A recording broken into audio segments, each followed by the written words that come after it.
I never thought the happiest moment of my life would become the beginning of my greatest unraveling. But that's exactly what happened on our honeymoon in Santorini, when I found a photograph that didn't belong to us, tucked inside my husband's wallet, and everything I thought I knew about the man I married began to crack like ancient stone. My name is Maya.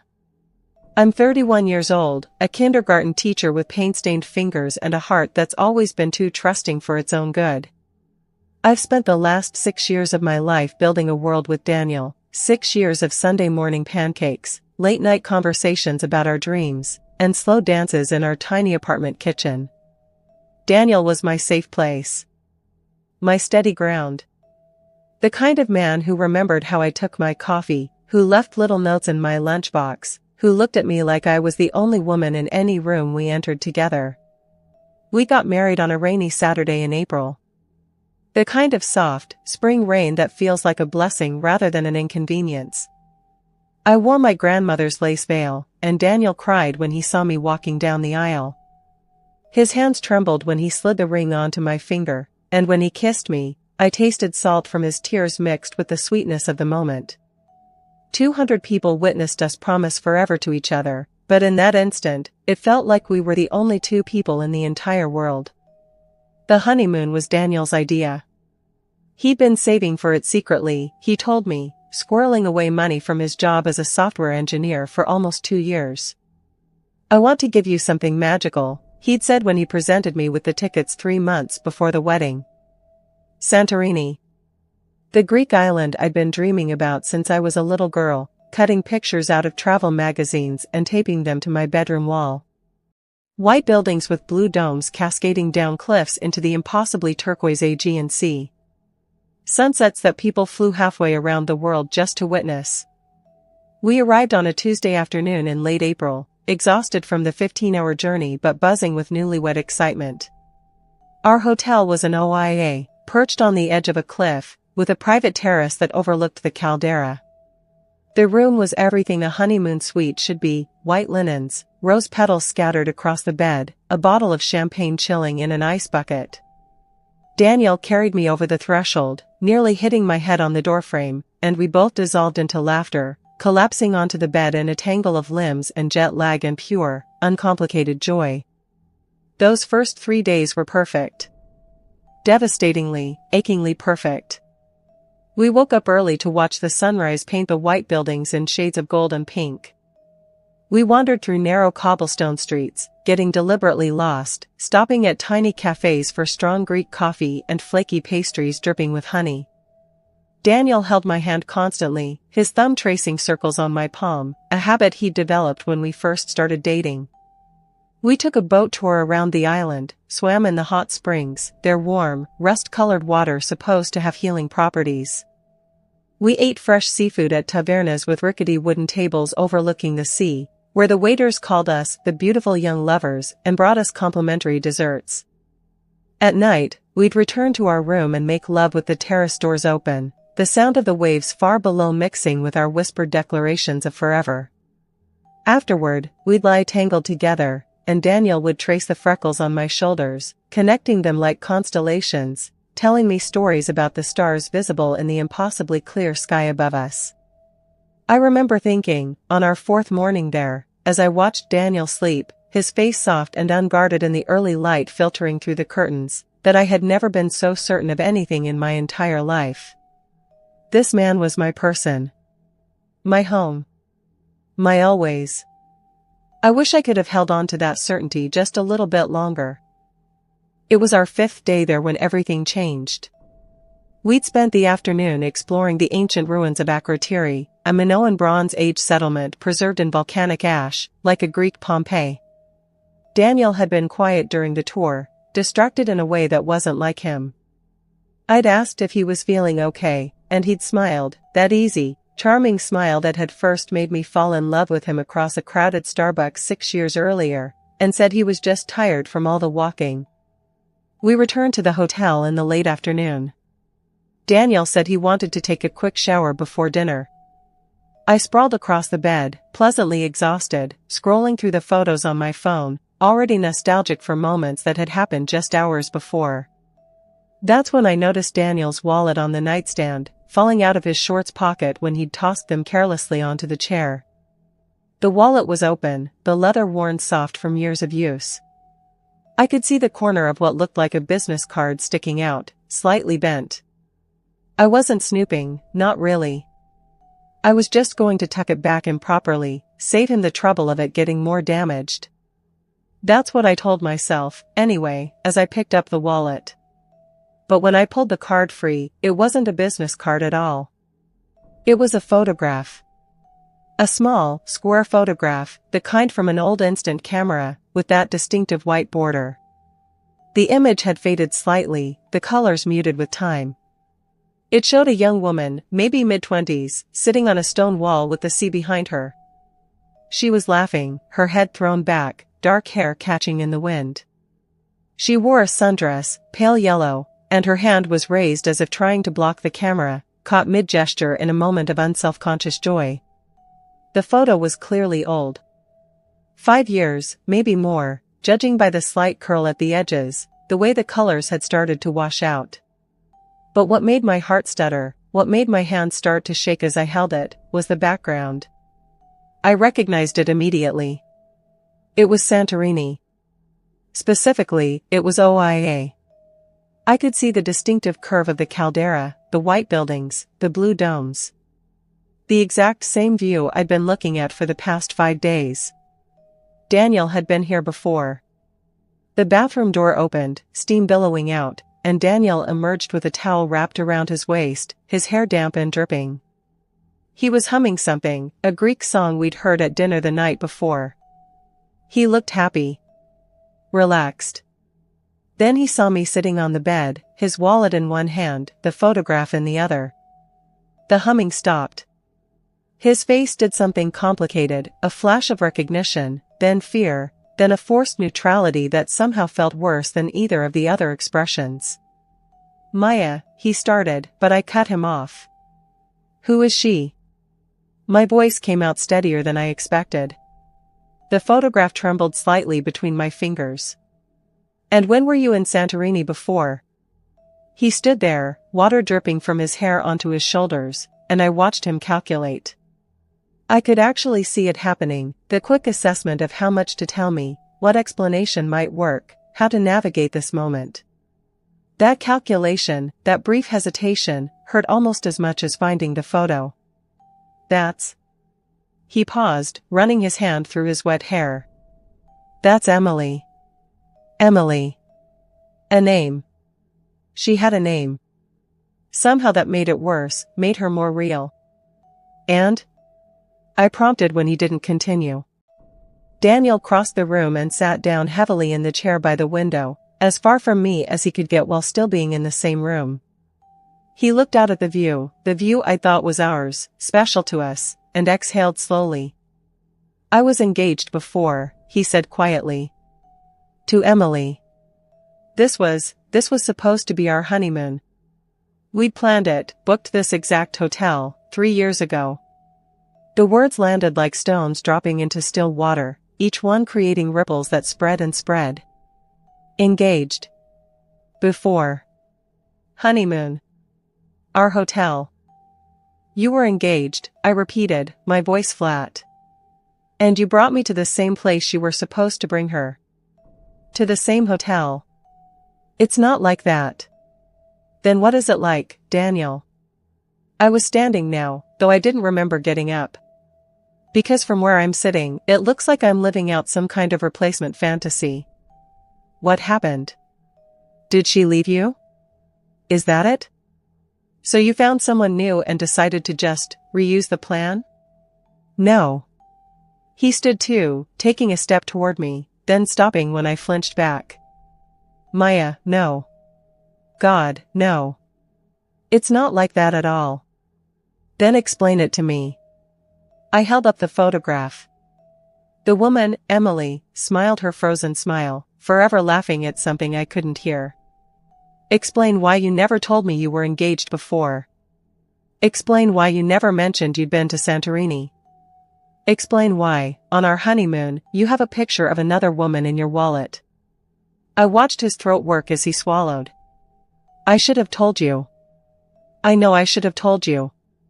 I didn't know how. How about Maya? I was engaged before. That seems like a pretty straightforward start. It's complicated. Then uncomplicate it. I sat back down on the bed, suddenly exhausted. The photo lay in my lap, face up, Emily's joy mocking me. Because right now, Daniel, I'm on my honeymoon, and I just found out my husband has been keeping a pretty significant secret.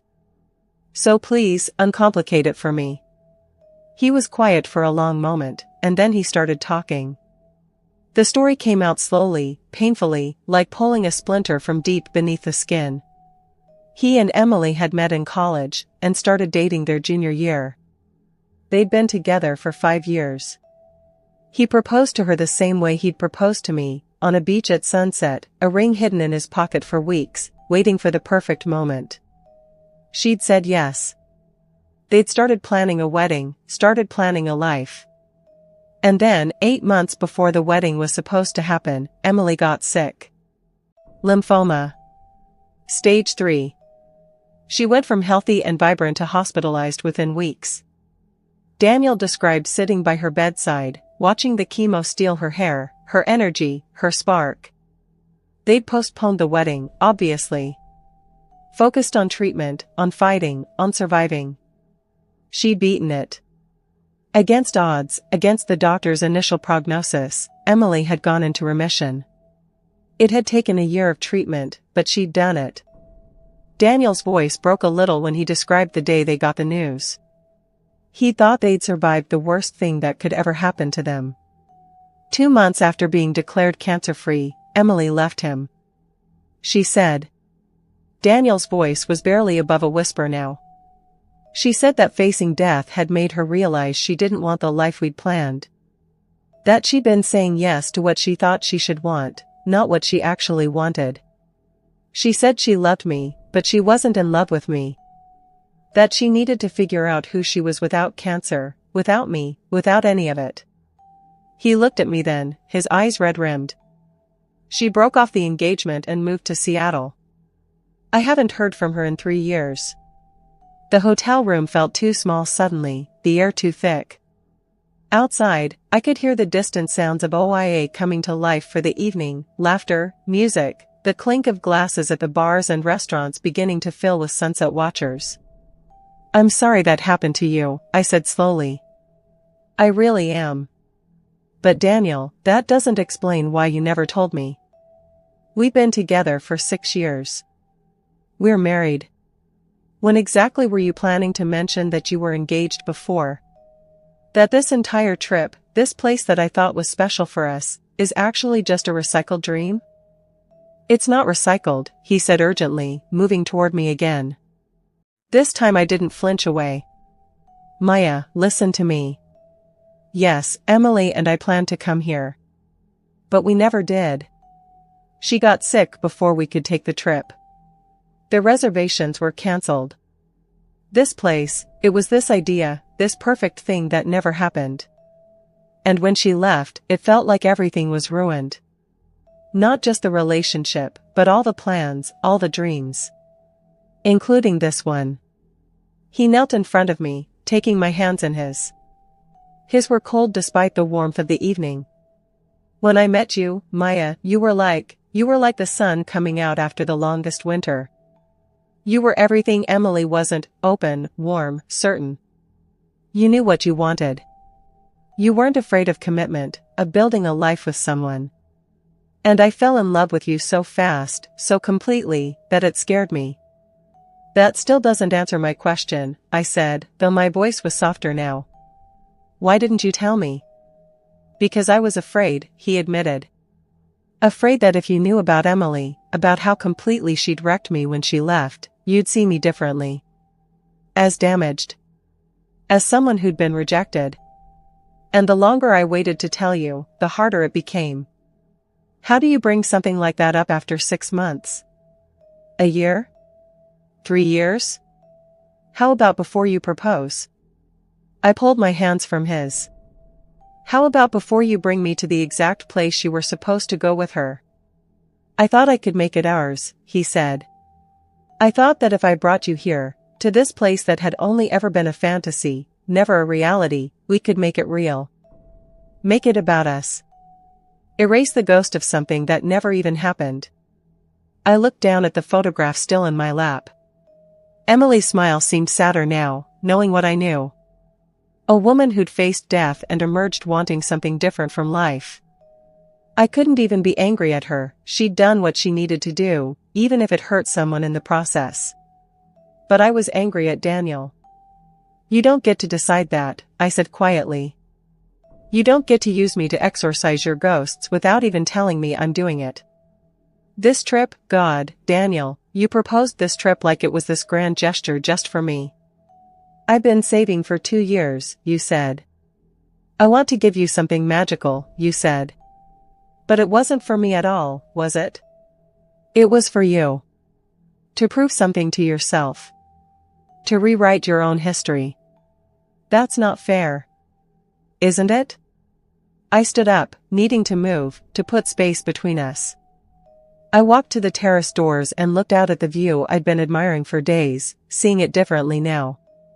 Every perfect sunset, every romantic dinner, every moment I'd thought was crafted just for us, all of it built on a foundation of omission.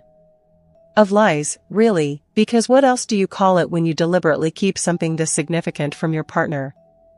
The silence stretched between us. Daniel didn't come to the terrace. I could hear him behind me, could picture him sitting there, head in his hands, shoulders hunched. Part of me wanted to turn around, to comfort him, to tell him it was okay. That's what I'd always done, smoothed things over, made things easier, been understanding. But I didn't turn around. I need you to understand something, I said, still looking out at the caldera, the water now turned the color of copper in the setting sun. For the past 5 days, I've been falling in love with this place. Thinking about how perfect it is, how we'll tell our children someday about their parents' honeymoon in Santorini. How maybe we'll come back for our 10th anniversary, our 20th. I've been taking mental photographs of every moment, cataloging them as ours. I turned to face him then. He looked smaller somehow, diminished. And now every single one of those memories is contaminated. When I think about the sunrise from this terrace, I'll wonder if that's what you were going to show Emily. When I remember the restaurant where we ate last night, I'll question if that was on your original itinerary with her. This entire trip, which was supposed to be about us beginning our life together, is actually about you trying to rewrite the ending of a different story. Maya, please. I'm not done. My voice was sharper now. You said you were afraid I'd see you as damaged if I knew about Emily. But you know what? Everyone has a past. Everyone has been hurt. I would have understood that. What I can't understand is the deception. The fact that you let me believe this was all for me when it wasn't. The fact that you still carry her picture in your wallet. He looked down at his hands, fingers twisted together. I didn't know it was still there. I swear. I haven't looked at that photo in years. It must have gotten stuck in one of the card slots and I just forgot about it. Do you still love her? The question hung in the air between us. I held my breath, waiting. No, Daniel said finally, looking up at me. I don't love her. I haven't loved her for a long time.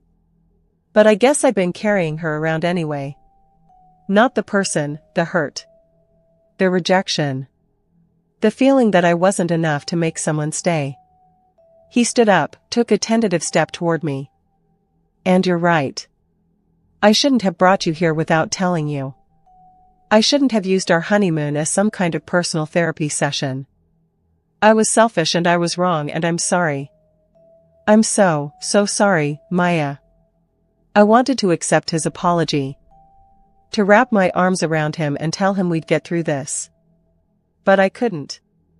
Not yet. Because there was still something unresolved, something that felt like a stone lodged in my chest. Why did you marry me? I asked. Was it because you love me? Or was it because I was everything she wasn't? Because you thought I'd never leave you? Both, he said immediately. Then, seeing my face, no, wait. I mean, yes, I love you. God, Maya, I love you so much. But was part of the attraction that you felt safe? That you were steady and certain in ways Emily never was? Maybe. Probably. I don't know. Is that terrible? I don't know, I echoed. I honestly don't know. The sun was setting now, painting the sky in those famous Santorini colors, layers of orange and pink and purple that looked too vivid to be real. I'd been looking forward to this sunset all day. We'd planned to watch it together from our terrace, champagne in hand, toasting to our future.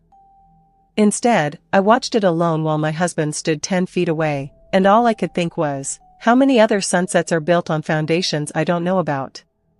How many other secrets are waiting to be discovered? That night, I slept on the couch on the terrace. Daniel didn't fight me on it. I lay there under the Greek stars, wrapped in a blanket that smelled like hotel lavender, and I let myself cry for the first time since finding the photograph. Not loud, dramatic sobs, just quiet tears that slipped down my temples and into my hair. I cried for the innocence of the first 4 days of our honeymoon, now lost. I cried for the version of my relationship I believed in, now revealed to be at least partially fiction. I cried for Emily, whoever she was now, hoping she'd found what she was looking for. And I cried for Daniel, carrying around pain he'd never learned how to set down. But mostly, I cried for myself. For the woman who'd walked down that aisle in April rain, so certain of her forever. For the kindergarten teacher with paint-stained fingers and a too trusting heart who'd believed every word her husband said because he'd never given her a reason not to. That version of me felt very far away now.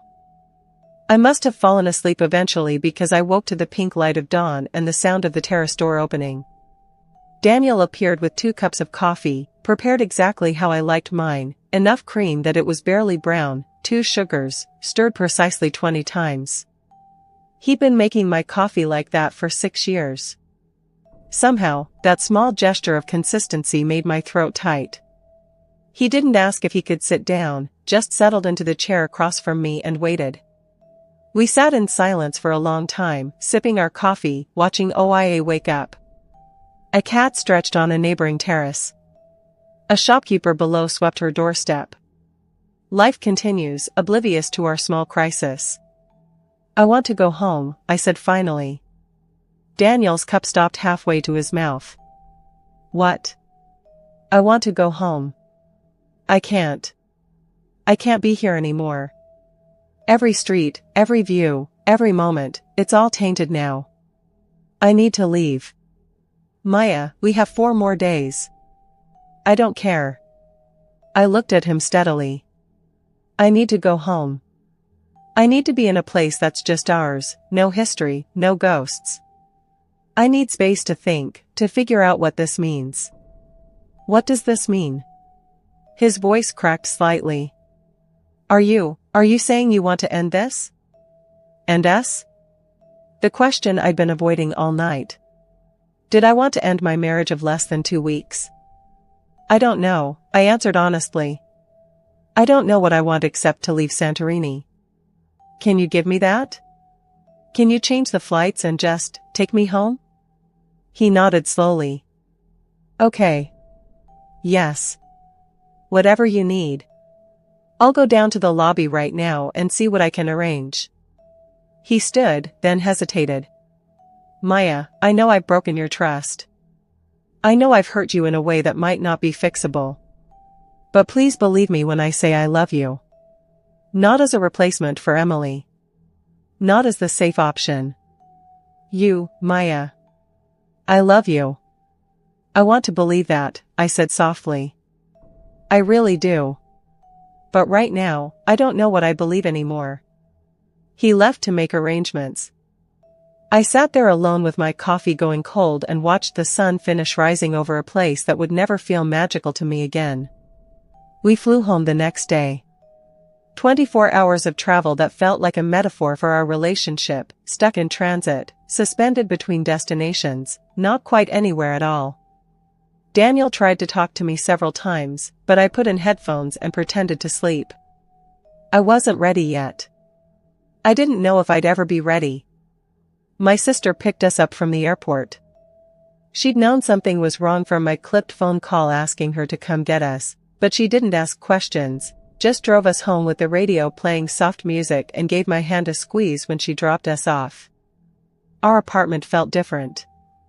We'd only been gone 6 days, but it felt like returning to a place I'd lived in years ago. Everything was where we'd left it, the dishes still in the drying rack from our last morning before the wedding, the flowers from the ceremony wilting in their vases.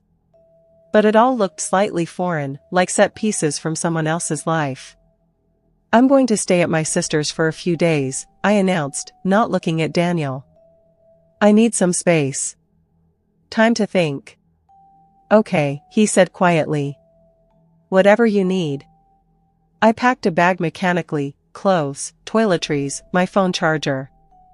At the last minute, I grabbed the little cactus plant from the kitchen windowsill, the one I'd named Gerald and had been keeping alive for 3 years. I'm not sure why that felt important, but it did. Daniel stood in the doorway, watching. "Will you at least answer if I call? Or text?" "I don't know," I said. "Maybe. I need to figure out what I'm feeling before I can talk about it." He nodded.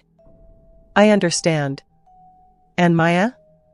I really am sorry. For all of it." I left without responding. My sister's apartment was small but welcoming, all warm colors and soft textures, exactly like her. She prepared the guest room for me, put fresh flowers on the nightstand, and stocked the mini fridge in there with my favorite snacks. She didn't press me for details that first night, just made us tea and put on a mindless cooking show and let me exist in the numbness. It was the second day when I finally broke down and told her everything. We were sitting on her balcony, overlooking a small park where children were playing.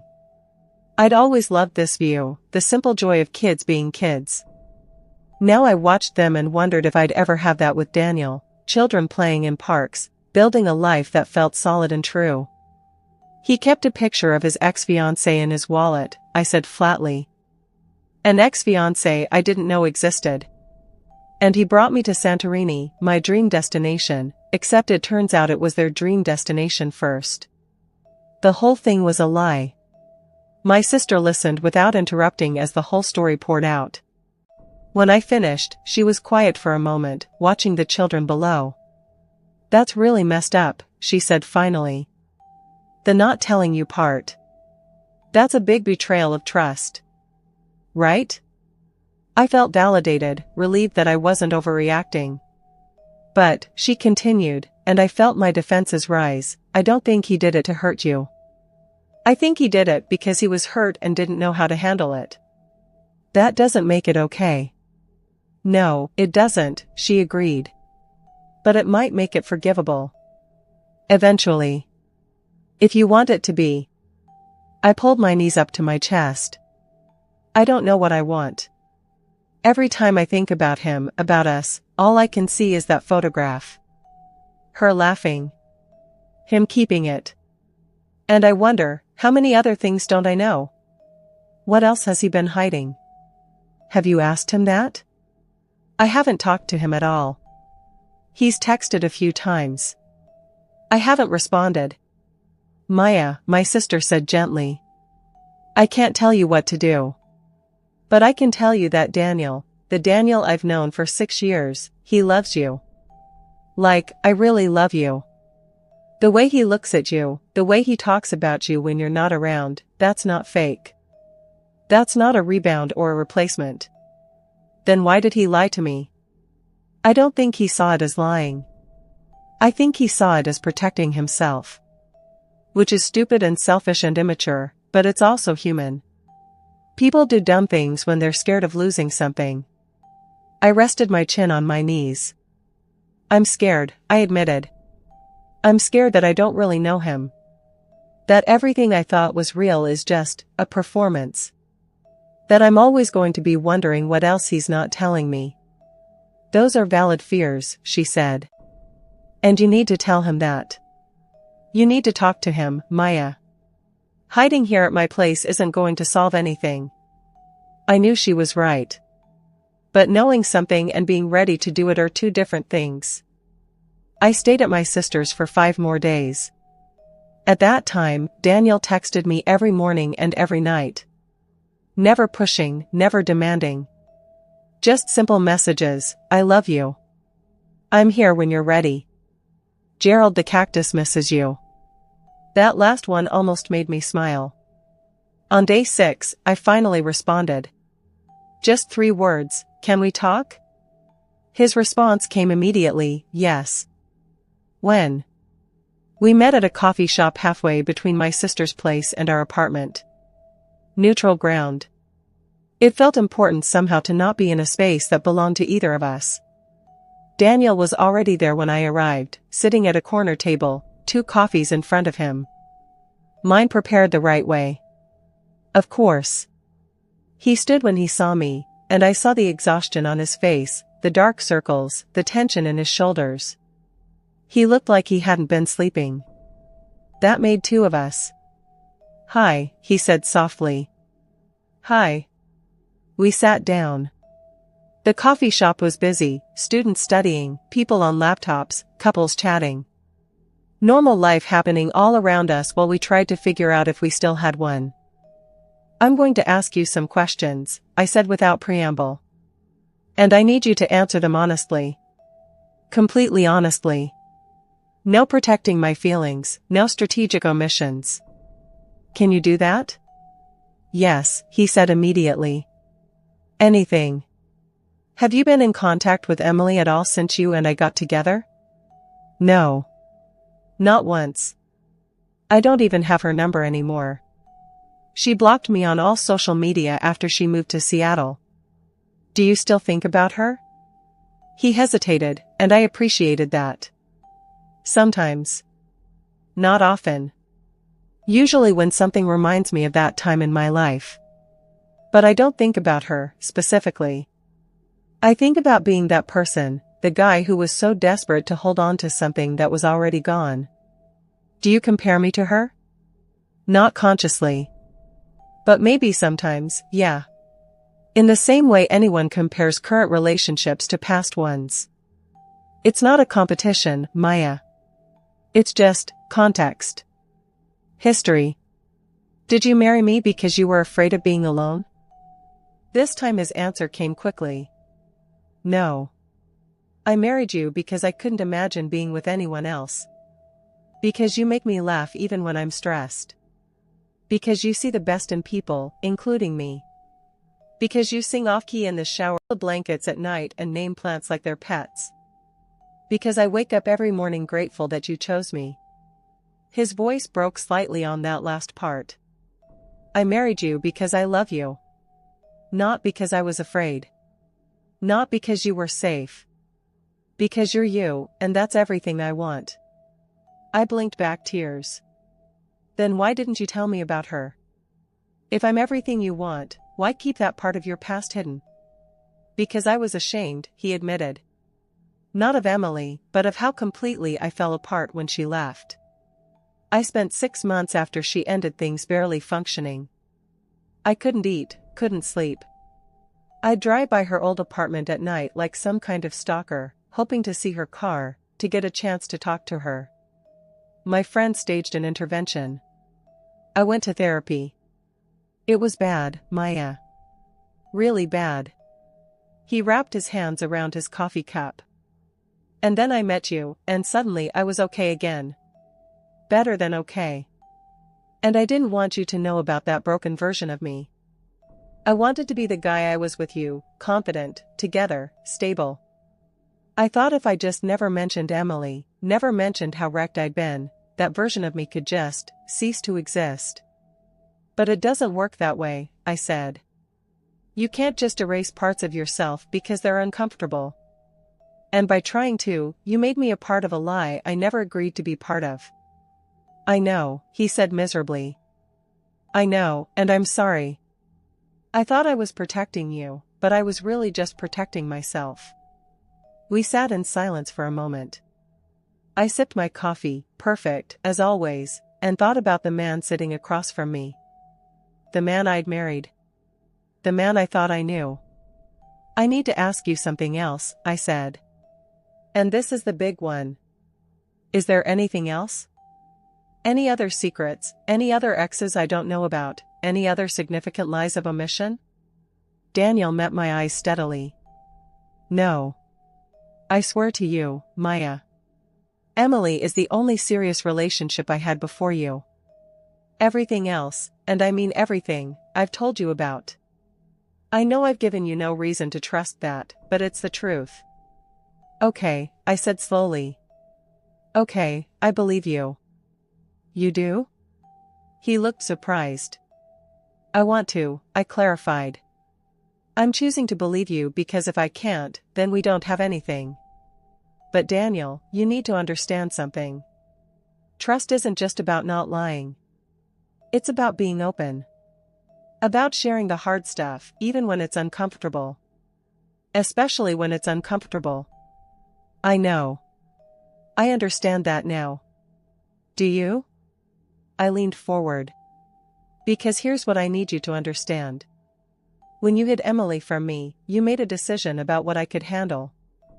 You decided I was too fragile or too judgmental or too something to handle knowing about your past. And that's not love, Daniel. That's not a partnership. That's you playing God with my reality. He flinched. You're right. God, you're completely right. I don't need you to be perfect, I continued. I don't need you to have no past, no baggage, no messy history. I need you to be honest. I need to know that when you tell me something, I can believe it. And right now, I'm not sure I can. What can I do? He asked desperately.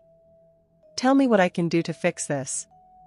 I don't know if you can fix it, I said, and watched his face crumble. But maybe we can build something new. Something that isn't based on the version of you that you think I want to see, but on the actual you. All of you, including the parts that are broken or scared or messy. I want that, he said immediately. I want that so much. Then we need to start over. Not our relationship, I don't mean that. But the honesty part. The transparency part. You need to let me in, Daniel. All the way in. Okay, he said. Yes. What do you want to know? And so he told me. Over the next 2 hours, in that busy coffee shop with life happening all around us, Daniel told me everything. About Emily, yes, but also about his childhood, parents who'd divorced badly, leaving him afraid of commitment. About his first love in high school who cheated on him. About the panic attack he'd had the night before our wedding, terrified he'd somehow mess up the best thing in his life. About seeing a therapist for anxiety, something he'd never mentioned. About feeling sometimes like he didn't deserve me, like I'd eventually wake up and realize I could do better. I listened to all of it. Some parts made me angry. Why hadn't he told me about therapy? That was something I should have known. Some parts made me sad, the thought of him having a panic attack alone, not reaching out to me. And some parts made me love him more, the raw vulnerability of admitting he felt unworthy, the courage it took to finally open up completely. When he finished talking, his coffee was cold and untouched. My own cup was empty. The cafe had turned over its customers twice, the lunch rush coming and going, leaving us in the quiet lull of mid-afternoon. Thank you, I said finally. For telling me all of that. I should have done it years ago, he said. I can see that now. I didn't know how. We should probably both be in therapy, I said. Together, I mean.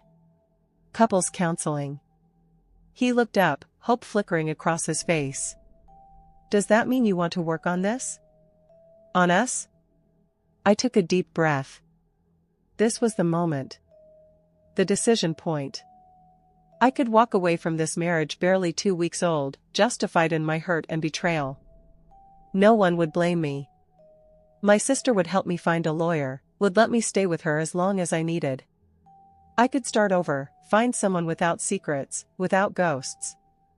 But as I looked at Daniel, really looked at him, seeing now not just the man I'd married but the whole person he was, complete with scars and fears and a past that had shaped him, I realized something.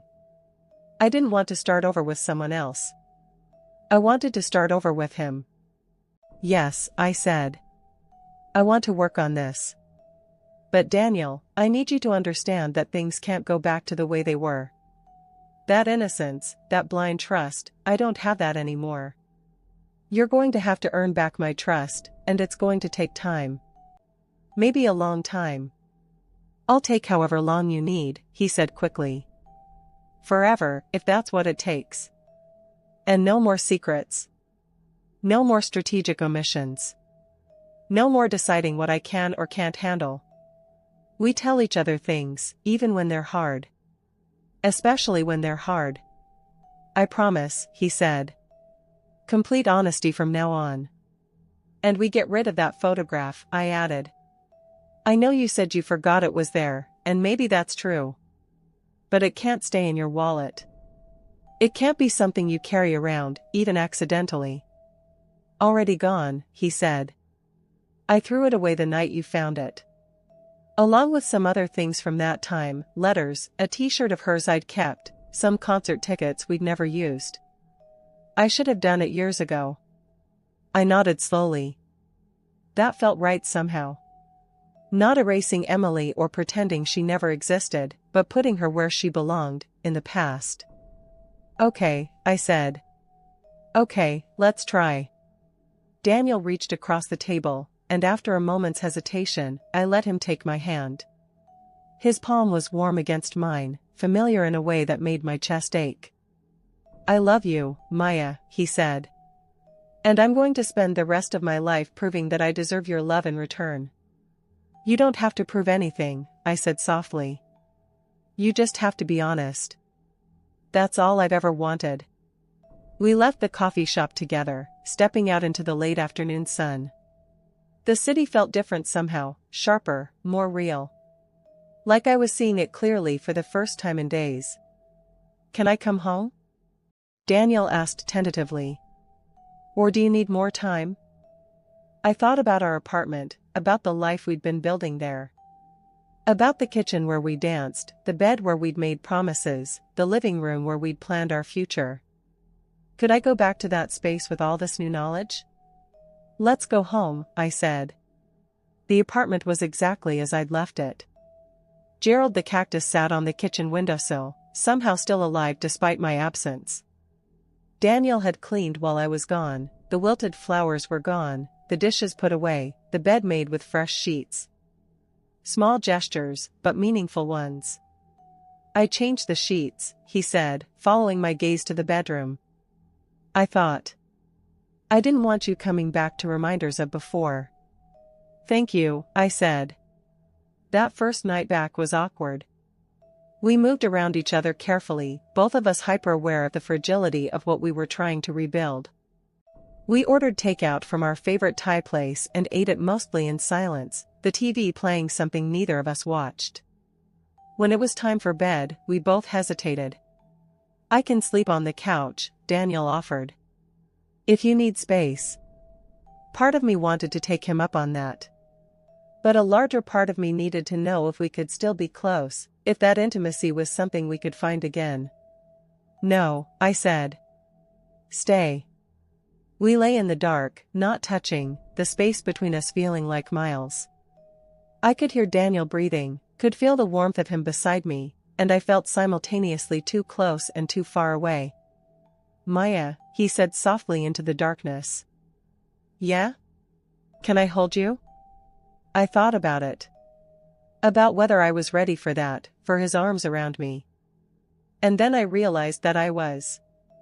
That despite everything, despite the hurt and betrayal, I still wanted his comfort. Okay, I whispered. He moved closer, carefully, like I was something precious and breakable. His arm came around my waist, pulling me back against his chest. I felt his breath against my neck, and heard him exhale shakily. I missed you, he murmured. So much. I missed you too, I admitted. Even when I was angry at you, I missed you. We fell asleep like that, tangled together in the darkness, and for the first time since finding that photograph, I didn't dream about Santorini. The next few weeks were hard. Harder than I'd expected. Because even though I'd made the decision to work on our marriage, even though Daniel was trying his best to be open and honest, the trust didn't just magically return. I found myself watching him, looking for signs of dishonesty. When he was on his phone, I wondered who he was texting. When he came home late from work, I questioned where he'd really been. Every little thing became potential evidence of something hidden. It wasn't fair to him, and I knew it. But I couldn't help it. The discovery of Emily had opened a door in my mind, and now I couldn't stop imagining what else might be behind other closed doors. Daniel noticed, of course. How could he not? You're pulling away from me, he said one night, about 3 weeks after we'd gotten back from Santorini. We were in the kitchen, cleaning up after dinner, and I'd moved away when he'd tried to kiss me. I'm not, I said automatically.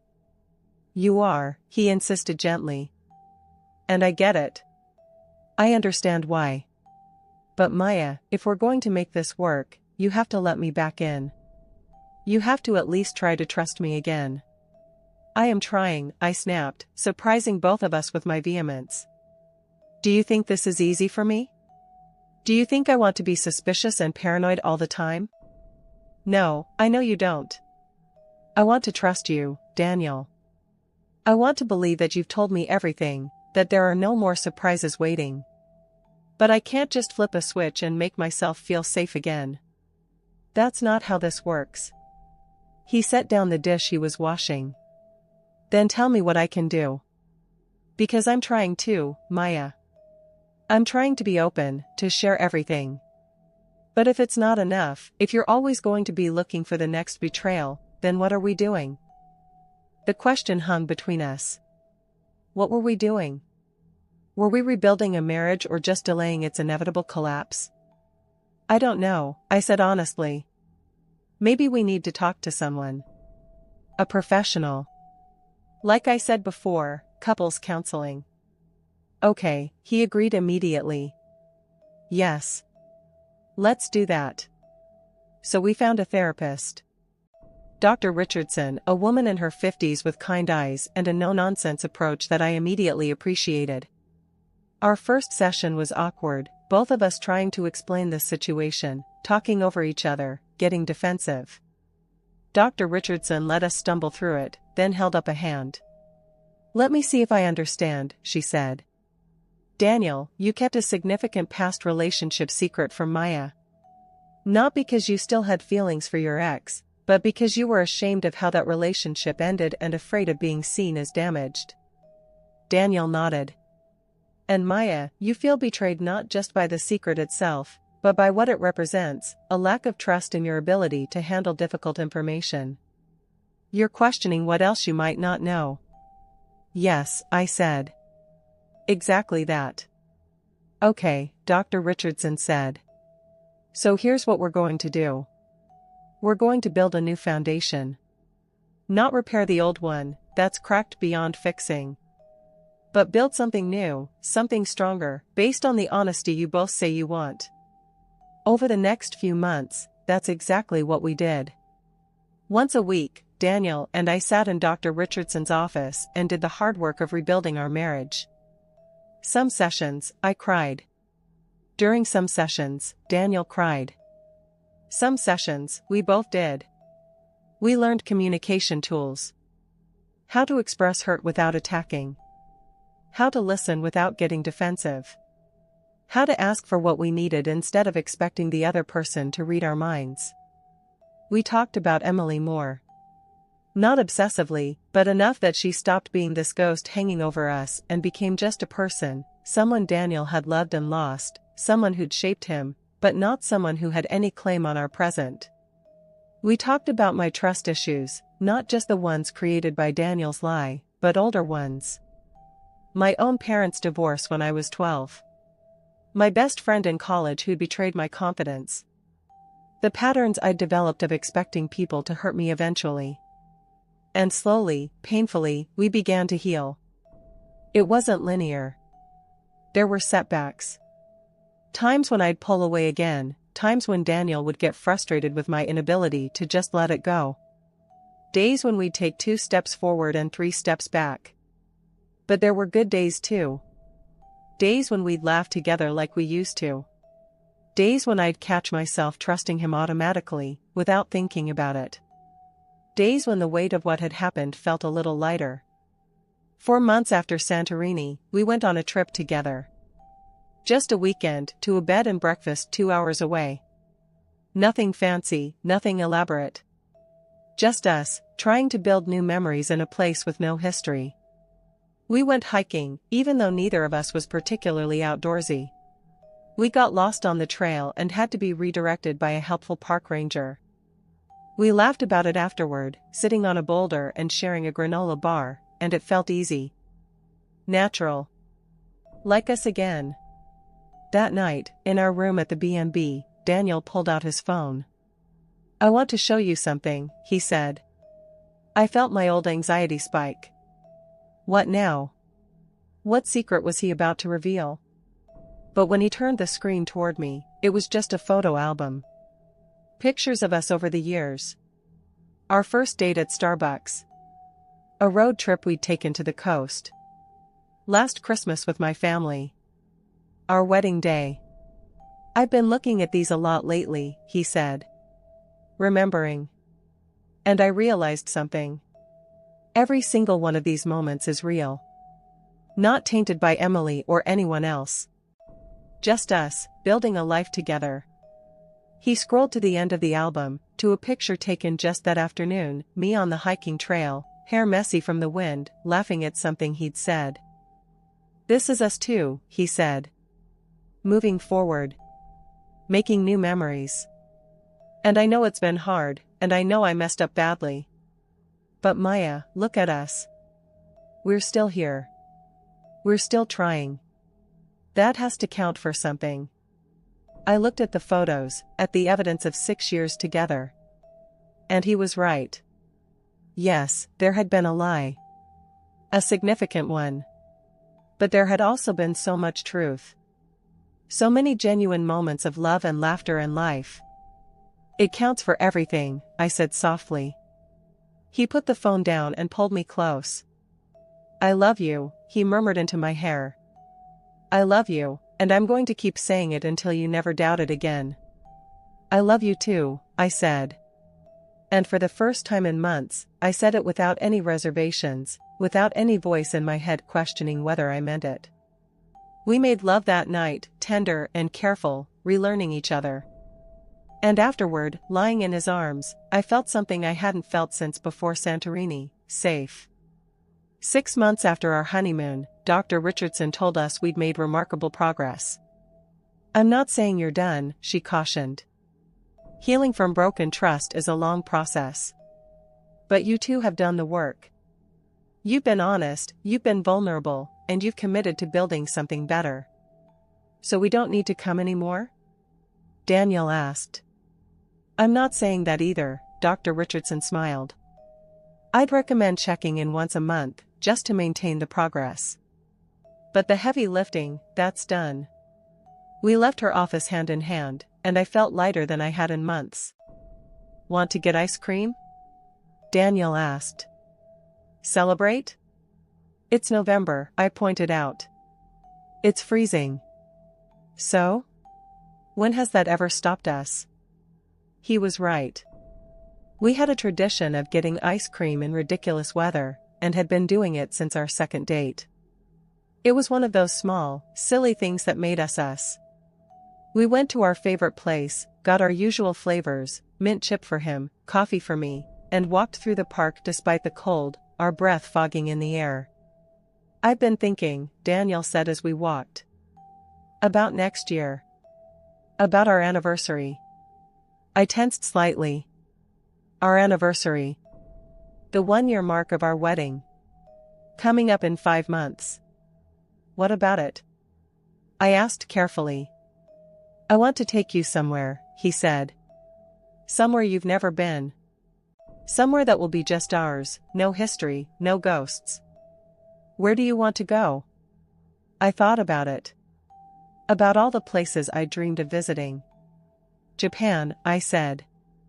I've always wanted to see the cherry blossoms in spring. Then that's where we'll go, Daniel said immediately. Cherry blossoms in Japan. A new memory for our first anniversary. You don't have to. I want to, he interrupted. I want to give you that. A trip that's built on honesty from the start. One where I'm not carrying any baggage, any secrets. Just us, starting fresh. I looked at him, at the earnestness in his face, and felt my heart swell. This man. This imperfect, sometimes frustrating, deeply human man who'd hurt me and then worked so hard to heal that hurt. Okay, I said. Japan it is. We finished our ice cream and headed home as the first snowflakes of the season started to fall. And walking beside him, my hand in his, I realized something. I was happy. Not the naive happiness of before, the kind that exists in ignorance. But a deeper, harder one happiness. The kind that comes from walking through fire and coming out the other side. The kind that knows love isn't perfect, but it can be real. Our first anniversary came in April, just as promised. We flew to Japan and spent 2 weeks wandering through temples and gardens, eating incredible food, getting lost in Tokyo's neon-lit streets. And yes, we saw the cherry blossoms, clouds of pink and white petals falling like snow, so beautiful it made my chest ache. We took hundreds of photos. But my favorite isn't one of the famous landmarks or picturesque scenes. It's a selfie Daniel took of us in a tiny ramen shop in Kyoto. We're both making silly faces, laughing at something the chef said that we didn't understand. My hair is a mess, there's broth on Daniel's chin, and we look absolutely ridiculous. And absolutely in love. That photo sits on our mantle now, in a frame beside our wedding picture. Sometimes people ask about it, about why we have a random ramen shop photo displayed so prominently. And I tell them it's from our anniversary trip, from a moment when we were exactly who we were, messy, imperfect, real. I don't tell them the whole story. About Santorini, about Emily, about the lie that almost broke us. That's ours to carry, a scar that's healed but still visible if you know where to look. Because here's what I've learned, everyone has scars. Every relationship has moments of failure, of human weakness, of mistakes made and trust broken. The question isn't whether those moments will happen. The question is what you do with them when they do. You can let them destroy you. You can use them as an excuse to walk away, to protect yourself from being hurt again. And sometimes, that's the right choice. Sometimes the breach is too deep, the trust too shattered to rebuild.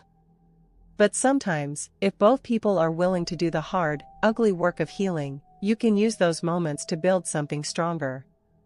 Not despite the cracks, but because of them. It's been 3 years since Santorini. 3 years of continued therapy, continued honesty, continued work. Daniel and I have both changed. We're more careful with each other, more intentional. We don't take trust for granted anymore. And yes, sometimes I still think about that photograph. About Emily laughing in the sunlight, about the version of Daniel who loved her, about the honeymoon that never was. But those thoughts don't hurt like they used to. They're just part of our story now, the chapter that almost ended us but ultimately made us stronger. Last week, Daniel came home from work with a small box. I got you something, he said, setting it on the kitchen counter where I was chopping vegetables for dinner. It's not my birthday, I pointed out. I know. Just open it. Inside was a necklace, a simple silver chain with a small pendant. I looked closer and saw that the pendant was a tiny cherry blossom, delicate and perfect. For Japan, Daniel explained. For our anniversary, our fresh start. I wanted you to have something to remember it by. I felt tears prick my eyes. It's beautiful. He took it from the box and fastened it around my neck, his fingers gentle against my skin. You're beautiful, he said. And I'm grateful every single day that you gave me another chance. I turned to face him, the pendant cool against my chest. You know what? I'm grateful too. You are? He looked surprised. Yeah, I said. I mean, I'm not grateful you lied to me. That still sucked. But I'm grateful for what came after. For learning how to communicate better, for building something real instead of just easy. For knowing that we can survive hard things together. He pulled me close, and I went willingly, tucking my head under his chin.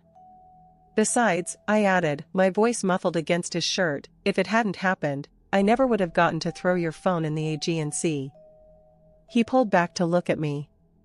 What? You never threw my phone in the ocean. I know, I grinned. But I wanted to. So badly. And now you know that about me, that I'm capable of wanting to throw your phone in the ocean. See? Complete honesty. He laughed, the sound rumbling through his chest. You're terrible. You love me anyway. I really do, he said, and kissed me. And there, in our little kitchen with the paint-stained fingers and the cactus named Gerald and the dinner half prepared on the counter, I felt it fully, the truth that had been building slowly over 3 years. We were going to be okay. Not perfect. Not without struggles or doubts or moments when the old hurt resurfaced. But okay. Real. Together in a way that was messier and more complicated but also more honest than what we'd had before. Sometimes I wonder what would have happened if I'd never found that photograph. If Daniel's wallet had stayed closed, if Emily had remained a secret, if we'd finished our honeymoon in blissful ignorance. Would we have been happy? Probably. Would it have lasted? Maybe. But I don't think we would have been as strong. I don't think we would have known how to weather real storms, how to communicate when things got hard, how to rebuild when something broke. The lie my husband told on our honeymoon almost destroyed us. But in the end, it also saved us. Because it forced us to build our marriage on truth instead of comfortable fiction. On real love instead of imagined perfection. And that, I've learned, is worth more than 1,000 perfect honeymoons. So if you're out there, listening to this story, and you're facing something similar, a betrayal, a secret revealed, a moment when everything you thought you knew suddenly feels uncertain, I want you to know this. You get to decide what happens next. You get to decide if the betrayal is too much, if your trust is too broken, if walking away is the healthiest choice. And if that's what you decide, that's valid. That's okay. Leaving isn't giving up, sometimes it's the bravest thing you can do. But if you decide to stay, if you decide to try, then commit to it fully. Do the hard work. Get help if you need it. Demand honesty, even when it's uncomfortable. And be honest with yourself about what you're feeling, what you need, what you're afraid of. Because love, real love, the kind that lasts, isn't about never getting hurt. It's about what you do with the hurt when it comes. It's about choosing each other, even when it's hard. Especially when it's hard. It's about building something true, even if it's not perfect. And sometimes, if you're very lucky and very brave, you'll find that what you build together is stronger than anything you could have built alone. That's what Daniel and I have now. Not the fairy tale I thought I was getting when I walked down that aisle in April rain. But something better, something real. A love built on truth. A marriage built on honesty. A life built on the understanding that we're both human, both flawed, both capable of hurting each other, and both committed to healing when we do. And yes, sometimes I still think about Santorini. About the white buildings and blue domes, about the sunsets I'll never see the same way again. There's a part of me that mourns what that place could have been for us, the pure, untainted joy of it. But then I remember Japan. The cherry blossoms are falling like snow. The ramen shop with the chef we couldn't understand. Daniel's hand in mine as we wandered through the bright chaos of Tokyo. I remember that we built that. Together. On a foundation of honesty and hard work and the decision to keep choosing each other. And I realize that I don't need Santorini to be perfect. I don't need any place to be perfect. I just need Daniel to be honest. And I need me to be brave. The rest? The rest we can figure out together. So that's my story. The lie my husband told on our honeymoon. The way it broke us. And the way we put ourselves back together, piece by piece, truth by truth, until we were whole again. Not the same as before. But maybe, just maybe, something better. And every time I touch the cherry blossom pendant at my throat, I remember, this is our story. The real one. With all its cracks and repairs showing. And it's beautiful. If you like this story, subscribe and leave a comment of encouragement to support us. Thanks for watching. Have a great day.